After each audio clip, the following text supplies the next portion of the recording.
నిమిషం late get out. Group prelims కు ఆలస్యంగా వచ్చిన పలువురు లోపలికి అనుమతించకపోవడంతో నిరాశతో వెనక్కి. పరీక్ష కేంద్రాల వద్ద భారీ బందోబస్తు ఏర్పాట్లు. నిరాశ ఎందుకు? ప్రభుత్వం చెప్తానే ఉన్నది, మీడియా చెప్తానే ఉన్నది. గత కొన్ని రోజులుగా పేపర్లలో రావడం జరుగుతూ ఉన్నది. మరి 10:30కి ఎగ్జామ్, ఒక హాఫ్ అన్ అవర్ ముందుండాలా, సెంటర్లో ఉండాలని చెప్పేసి చెప్తూనే ఉన్నాం. మీరు నిరాశతో పోవడం ఎందుకు? ఎన్ని సంవత్సరాలు కష్టపడి చదివి ఆ పరీక్ష కోసం రాత్రనక పగలనక నిద్రలు మానుకొని, తిండి మానుకొని, ఎన్నో కష్టాలు పడి మీరు చదువుకొని ఉంటారు కదా. మరి మీకు ఆ టైమింగ్ తెలిసే కదా. తెలకపోతే అది వేరే విషయం. కానీ 4-5 రోజుల నుంచి ప్రచారాలు జరుగుతూ ఉన్నాయి, పేపర్లలో వస్తూనే ఉన్నది. మీరు ఓన్లీ బుక్లే చదువుతురా, పేపర్లో చదువుతలేరా? మీరు మీరు మీరు ఏం లాభం? ఇంత కష్టపడి చదివి ఏం లాభం? మీరు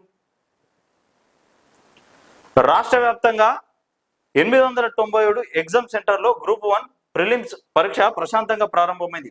ఉదయం 10:30 నుంచి మధ్యాహ్నం 1 గంట వరకు పరీక్ష జరగనున్నది.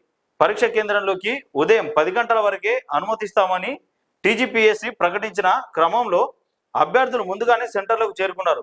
సెంటర్ల వద్ద భారీ బందోబస్తు ఏర్పాటు చేశారు. ఒక్కో అభ్యర్థిని చెక్ చేసిన అనంతరమే సిబ్బంది ఎగ్జామ్ సెంటర్లోకి అనుమతించారు. అయితే ఒక్క నిమిషం నిబంధన పలువురిని నిరాశ గురి చేసింది. సిద్దిపేట డిగ్రీ కాలేజ్ సెంటర్ వద్దకు నిర్ణీత సమయానికి ఒక్క నిమిషం ఆలస్యంగా వచ్చిన 10 మంది అభ్యర్థులను అధికారులు లోపలికి అనుమతించలేదు. కరీంనగర్ జిల్లా కేంద్రంలోని ఉమెన్స్ కళాశాల సెంటర్ కి ఆలస్యంగా వచ్చిన ఓ యువకుడిని అధికారులు లోపలికి అనుమతించలేదు. వాళ్ళు చెప్తానే ఉన్నారు, ఒక్క నిమిషం లేట్ వచ్చినా మేము అనుమతించాం, 10 లోపు మీరు సెంటర్లో ఉండాలా, 10:30కి ఎగ్జామ్ స్టార్ట్ అని వాళ్ళు చెప్తానే ఉన్నారు. మేము చెప్తానే ఉన్నాం.